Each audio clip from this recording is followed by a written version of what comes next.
রে শুধু ইফতার আর সাহরি খাওয়ার নাম রোজা না। ইফতার করা আর সাহরি করার নাম কি না? রোজা না। এটাতে রোজার স্ট্রাকচার দাঁড়ায়, কিন্তু রোজা ফাইনাল হয়, কমপ্লিট হয়, পূর্ণাঙ্গতা পায় যদি রোজা রেখে আপনি মুত্তাকি হইতে পারেন, যদি রোজা রেখে আপনি হারাম কাজ ছাড়তে পারেন, যদি রোজা রেখে আপনি খারাপ কাজ ছাড়তে পারেন। নবী করিম সাল্লাল্লাহু আলাইহি ওয়াসাল্লামের সেই হাদিসের দিকে তাকান, তিনি কি বলেছেন?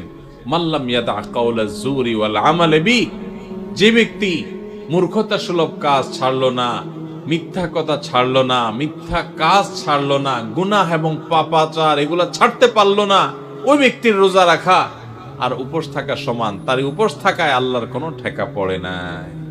অতএব এই বছরের রমজানে আমরা আসেন আগে থেকে পরিকল্পনা করি, ভাইরা আমার, আল্লাহকে সাক্ষী রেখে আল্লাহর সাথে কথা দেয়, আল্লাহ এত বছর রোজা রাখছি, তোমার রোজার মর্ম বুঝি নাই, এই বছর আমি রোজার মর্মটা একটু বুঝে রোজাটা সঠিকভাবে রাখবো।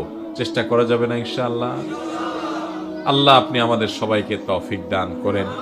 আল্লাহ আপনি আমাদের সবাইকে মুত্তাকি বানায় দেন, মুত্তাকিদের ইমাম বানায় দেন, আমাদের তাকওয়া অর্জন করার তৌফিক দান করেন।